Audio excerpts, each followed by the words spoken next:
In this video, we'll show you how to make a title line on an Excel spreadsheet. Let's begin by opening your Excel spreadsheet. Now, go to the very first cell in the top left corner. That's cell A1. Right-click inside cell A1. A menu will appear. From the menu, choose the option called Insert. You'll now see a small window with a few choices. Click on Entire Row to add a new row above the first row of your spreadsheet.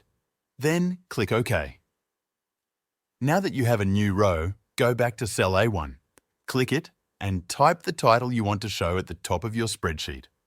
For example, you can type Monthly Sales Report or anything else that fits your data. After typing the title, you may want it to appear centered across your entire table. To do that, highlight the full row where your title is written. Start from cell A1, then drag your mouse across to the right to select all the cells that cover the width of your table. Once the entire header area is selected, go to the top menu bar and click the Home tab if it's not already selected. In the middle of the ribbon, you'll see a button called Merge and Center. Click it. This will merge all the selected cells into one large cell and center the title text inside it. Now your title is neat, centered, and easy to read. You can also fill a color in the title to make it more visible.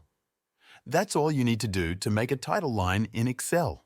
It's a simple way to give your spreadsheet a clean and professional look. Thanks for watching.